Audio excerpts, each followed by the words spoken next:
Dumelang Abshen Sanbanan Mulweni, and welcome to my corner of the internet.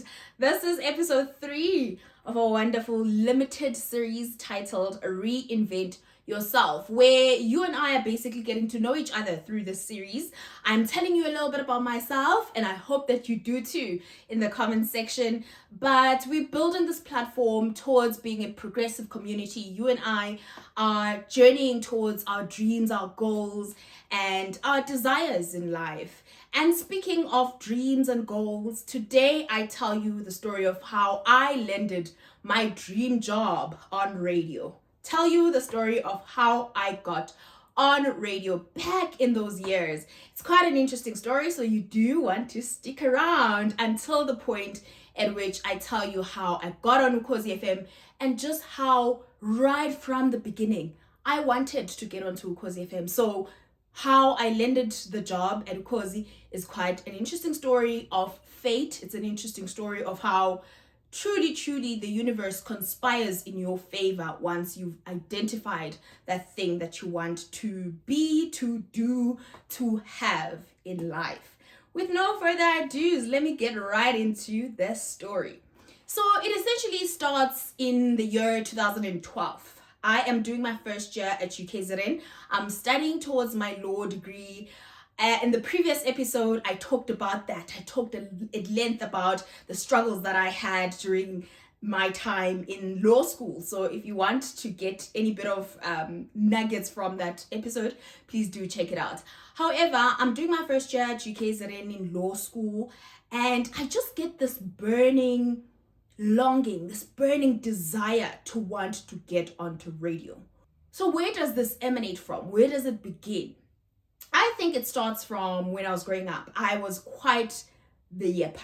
I was quite the chatterbox. I would just not shut up. And that was essentially my life. And I remember at home, they would notice this, they would comment about it, but they would not sort of shut it down. You know how when you're growing up and you are talkative, sometimes in our households back in those years, would sort of be told to keep quiet. At home, they didn't quite do that. They were just very encouraging to say, okay, you've got things to say, we are going to listen to you and encourage you voicing out what your thoughts about things are. And I remember this one time I got home from school. I found my grandmother, my mom, and my aunt. They were all just sitting together in the hut. And I got in, they were quiet, they were sitting quietly. And then I got in, and then literally 2 hours later, the room or the house was buzzing with just, energy and life in it. And my grandmother actually made this comment. She said, wow, Boniswa, when you walked inside here, besithulile. But now, there's just energy and laughter and sort of just conversation going on in the room. And I remember the day very well, because I think then I held onto that to say, I have the ability to spark conversation. I have the ability to bring a certain energy in rooms that I walk into. So then I think when I was in first year, I connected to that. A part of me connected to the little Boniswa who would walk into a room and create a certain positive energy in the room. And I thought I wanted to create positive energy in rooms, in thousands and millions of rooms, by being on radio. And it was so big, and just the energy, or rather the desire of wanting to get onto radio was just so all consuming. It's all I could think of. I remember I would literally sit in my room at Reyes, and I would record myself on my phone and pretend that I was already on radio. And it was just all consuming like that. And truly, when I eventually managed to get the dream and land the job, a lot of people around me were like, yeah, we saw it coming. We are glad that you got what you wanted, because we thought you were crazy. We thought you were losing your mind. But yeah, so I was in first year, and I thought to myself, I want to get onto radio. And another thing that was inspiring me and was pushing me to want to pursue this dream was that I felt that in varsity, I had more time in my hands than I did in high school. You know, in high school, I was doing about 7 subjects. And then now I'm in first year varsity. I'm doing 4 modules in this semester. And a cut from 7 to 4 is, you know, it's quite a huge one. So I felt that I had quite a bit of time in my hands and I wanted to use that time wisely. And so then I had this dream of wanting to do something, but it wasn't just anything. It was particularly to pursue a career in media, to pursue a career on radio. And tell you what, as I think I already did say that I just from the start, from the beginning, I wanted to get onto Ukhozi FM. And the reason being, I would always have big dreams for myself. So I am in Durban. I'm in first year UKZN, and I sort of scan the area, I scan my surroundings, and a part of me says, since the biggest radio station in Africa is headquartered here in Durban, and you are here in Durban, if you start your radio career, you can go that far. You can go up to the biggest radio station in Africa. So that was the big dream that I had right from the start.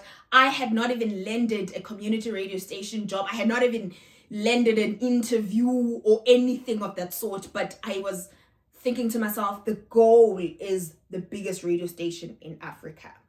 And I think I also want to mention that I had come from Umzimkhulu, the outskirts of Umzimkhulu, deep rural area. And now I find myself in Durban, and in my mind, I'm thinking, the world is my absolute oyster.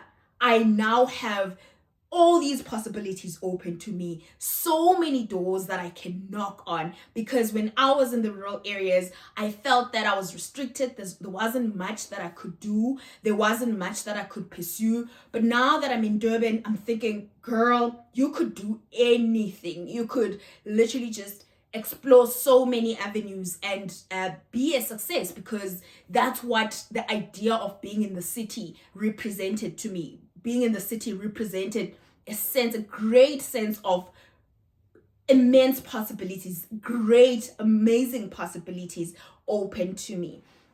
Recently, I actually had a conversation with a friend, and I was just essentially talking about how back in 2012, when I had this longing and this desire to want to get onto radio, I would then talk to people around me. I remember I spoke to this girl that I stayed with at Reyes.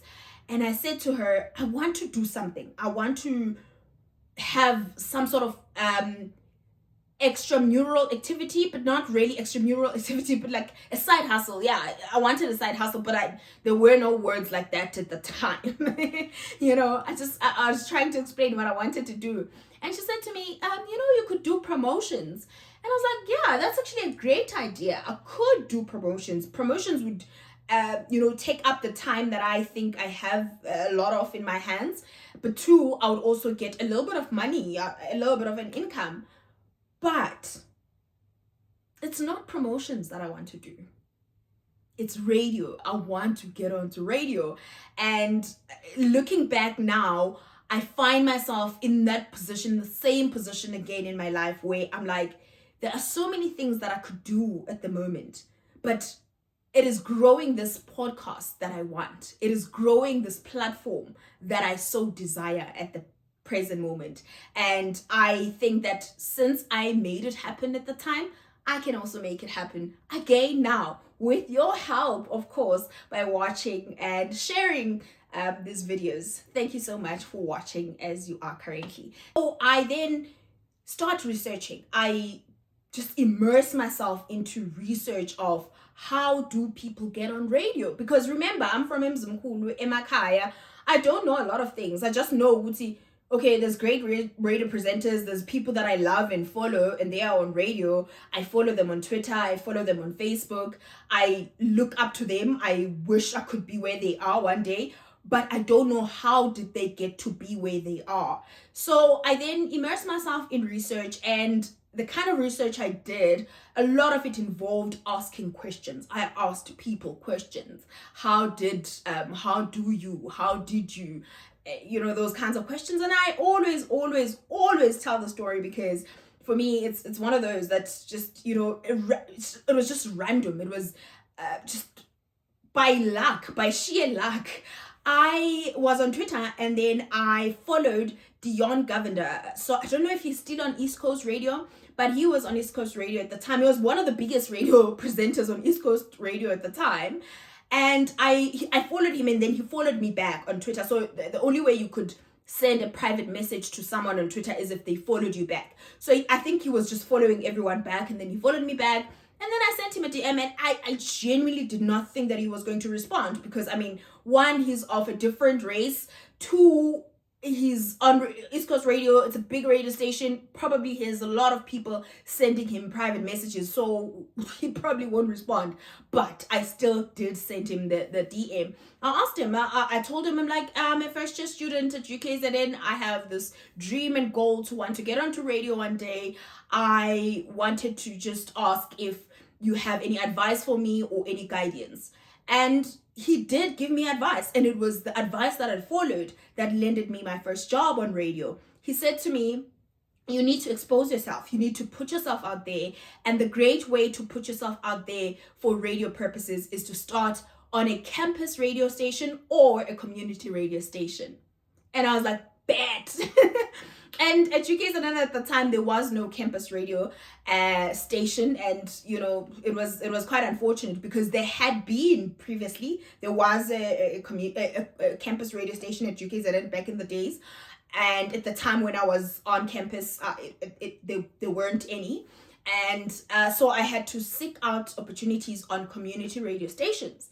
And there I was, did my research on community radio stations that were accessible to me, and ngiyakhumbula ukuthi ngaleso sikhathi isifiso sami sokuqala ukuthi engathi ngingangena kwiZwi loMzansi, ngoba iZwi loMzansi was convenient for me. Ngangise Howard eGlenwood, ngihlala khona, so iZwi loMzansi lise Durban stage, so it would just take it takes a1 ukuthi ngifike kwiZwi loMzansi. So I wished to get onto iZwi loMzansi. I did reach out to a lot of people about iZwi loMzansi at the time, but I also knew there were other radio stations like Vibe FM, I think Mashu, and also Inanda FM that is based in Inanda, obviously. And yeah, I then did my research on these radio stations. And then with Inanda, what helped me was that I had a friend who was from Inanda. Shout out to Usho. I have lost contact with her, but she helped me a great deal. So I was in Inanda, and I told her, girl, I want to send my application to Inanda FM. Would you help me? And she was like, sure, I know where it is. We can take a taxi one of these Fridays. We can go. Just let me know when. And nangempela, I then recorded my demo. I don't know if demos are still a thing in this day and age, but back in those days, that's how you would sort of showcase your talent to management by recording yourself, pretending to already be doing a certain show on that radio station. So indeed, I recorded myself. I think I recorded on my laptop, and then I bought a blank CD. I embedded this recording onto the CD, and I took the CD, and I had my CV already prepared as well, and I think a motivational letter. I was a serious girly. I wanted this job. I wanted this opportunity. So I took my a cover letter, my CV, and the demo. Sahamba Snow Show. Inanda, guys, is far. Inanda from Howard College is very far, because we took to get to the radio station. I think it was 2 taxis. We took itekisi elisuka Howard College on campus, elaliya eTown, and then sasuka eThekwini from town to Enanda with one taxi. Safika.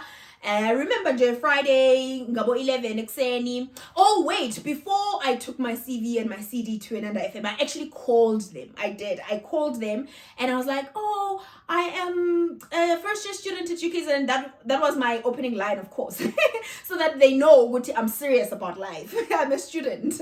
It's not just that J&J. I'm just, I'm playing. No, I'm not playing. Okay. So I would call. I called them. I'm a first year student at UKZ, and I just wanted to find out if you have any opportunities or any openings at the moment, even just to intern or anything like that. And then the lady that I spoke to was actually very helpful as well, because she said, we are a community radio station. People come in, people go. So you never really know when the opportunity is going to come up. So yeah, that's what I can tell you. You can just bring your things. And I was like, cool. And then Hloniphile and I then gathered my things, and then sahamba ke saya Enanda FM. Safika reception yakhona, sashiya ke izinto zami, CV, motivational letter, and demo. And yeah, and I didn't think much of it. It was a matter of, okay, sengiqalileke. Step 1, hambisa izinto Enanda FM. Step 2, hambisa izinto eVibe FM. Step 3, hambisa izinto eZwilo Mzansi. Kanjalo. So ukuthi nje isezobande le ndlela ngilo ngihambisa izinto zami, just making sure that I put myself out there. Little did I know that I think 2 weeks later, literally 2 weeks later, I got a call. I remember it was 25 past 11 on a Thursday. I got a call and I answered this call, and it's the programs manager at Enanda FM at the time. May his soul rest in peace. It was Victor Rose Jr. He's late now. And he called me. He's like, are you able to come through for an interview tomorrow? What? Tomorrow is Friday. I've got classes. I'm a student, but don't worry, I am coming. I'm gonna be there. And indeed, the following day, I remember I had to borrow money to take a taxi, because the taxi Enanda was quite expensive. I remember I had to borrow 50 randi and ngahamba ngayenanda. And it was a big thing within my friend group to say, okay, yeah, we interview Enanda FM. And I went to the interview, and the structure of the interview was quite interesting, because it was a room full of us as the candidates. All at once, Victor just sat with us, all of us, all at the same time. And then he would just put questions out to us, and then you would answer as and when you know the answer. You would answer as and when you have something to say. So it wasn't a matter of direct questions. He would pose some direct questions here and there, but most of the time he would just put out questions and let whoever wants to speak on the topic or the question that he's put out, which was quite interesting, because it was also a test of how confident are you, because now you are in a room full of 11 other strangers, and you have to prove that you are a worthy candidate to be on radio. Because I mean, if you are nervous and shy in this small group of 12 people, then clearly you don't have what it takes for now. So yeah, I did well in the interview, naturally. Then he took us, he called it voice testing. So he took us for voice testing. I thought I was going to fail the voice testing because I was very nervous. I was just so anxious, my goodness. So yeah, he did that, and then he's like, okay, go home, we'll let you know, we'll call you. I remember that was September 2013, early September 2013. We waited, and one day I got a call again from him saying, hey, you are gonna come and host a show between 3 to 5 a.m. on Saturdays and Sundays. I was so overjoyed.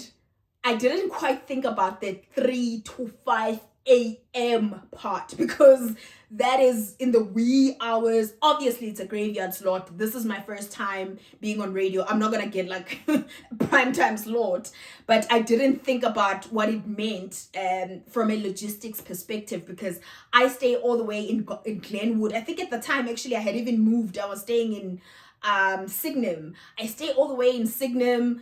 Inanda is all the way in Inanda.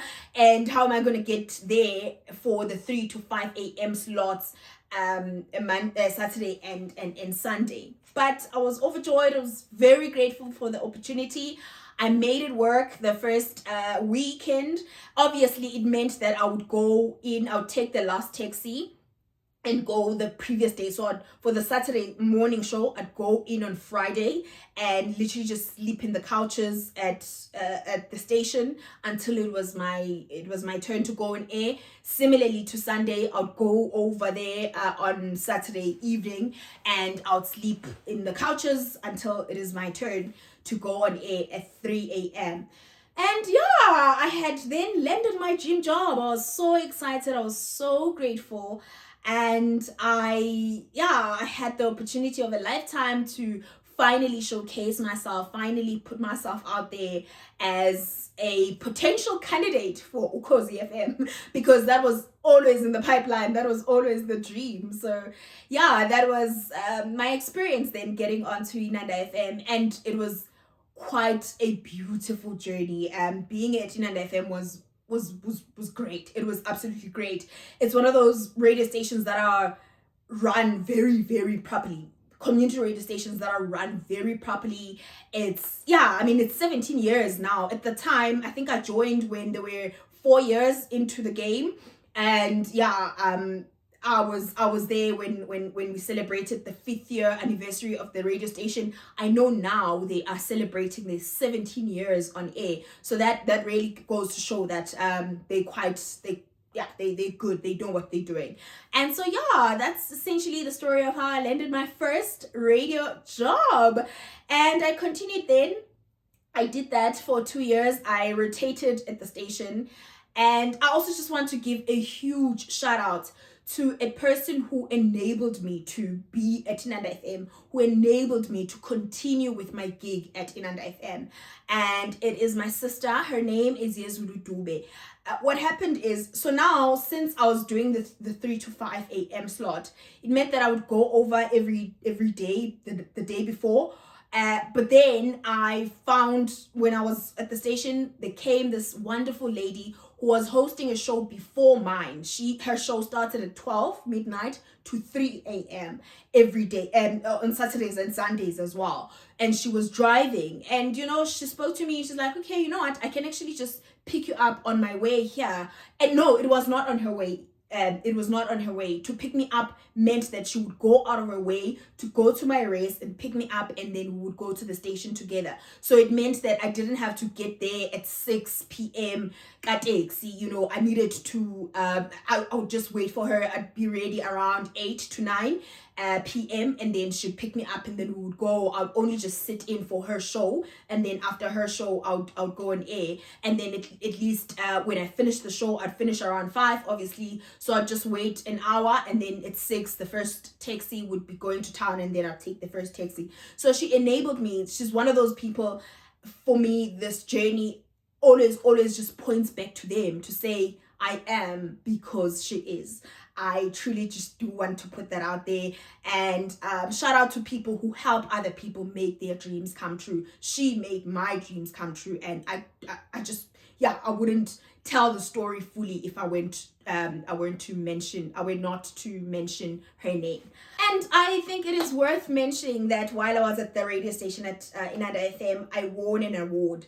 They hosted these awards, and I won the best female presenter at the time. So that was quite a big deal. And obviously I excitedly shared that on Facebook and all my social media platforms. I was very happy and proud. And the people that had gotten the award previously at the radio station were people that I looked up to. So it was quite impressive and just, very, very heartwarming for me to have won that award as well. So I share this news of this award, and I remember I also reached out to Isolezwe. Yeah, guys, sometimes sometimes when I tell these stories, I just realize that I was a young person on the move. I had goals.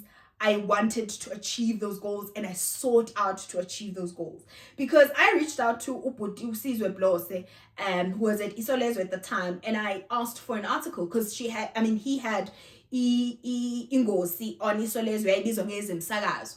Ngabuza ukuthi ungena kanjani kwezemsakazo, and then he's like, send me your story, tell me what you do, who are you. And indeed, I did, and he wrote about me on Ezemsakazo. I remember the title of that article was Usheba Umsakazo Nemfundo Owenanda FM. And yeah, it was quite an interesting read because I was a student, I was doing my law degree, but at the same time I was on radio. And again, I shared that article on my social media platforms. And now this connects to that exposure that Dion Govender spoke about. He said, I must expose myself, I must put myself out there. And I think that me winning the award, me being covered by Isolezwe, and just essentially sharing these news on social media did put me out there.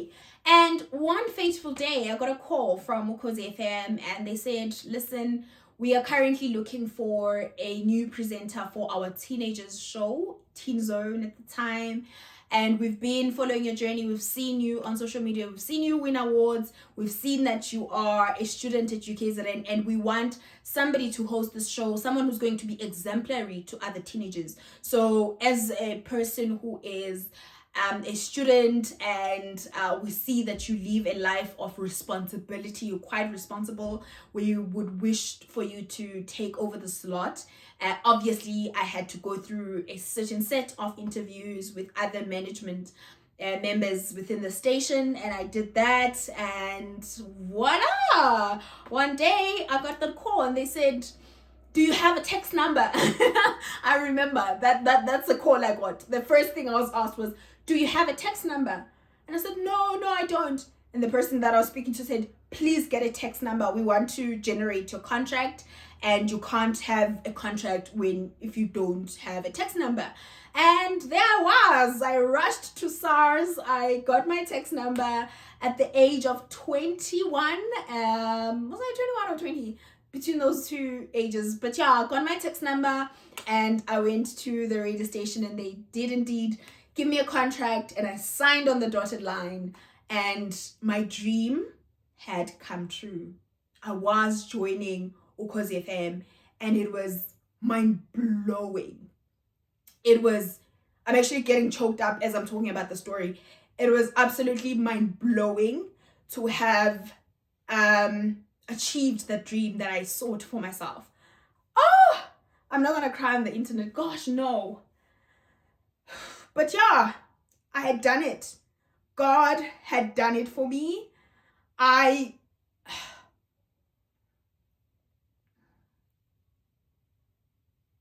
had done it for my people. I had done it for my people.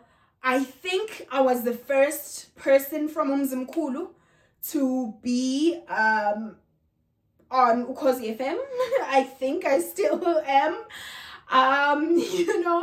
I had done it for my people. I was a young Baita girl from Mzimkhulu, proud girl from Mzimkhulu, proud to be from Mzimkhulu, proud to speak in a way that is different, to speak in a different dialect, which is isiZulu. Which is Isipata.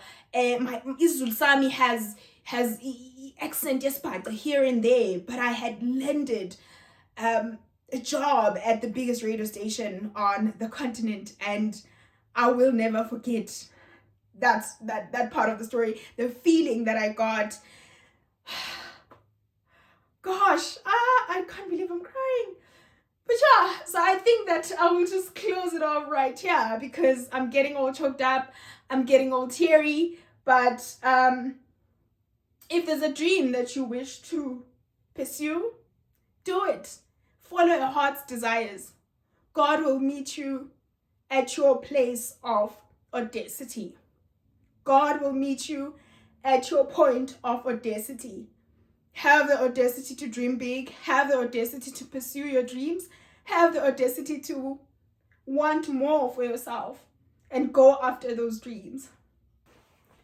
And with that, ladies and gentlemen, we draw this wonderful episode to a close. Please do catch me next time on episode 4. Thank you so much for tuning in.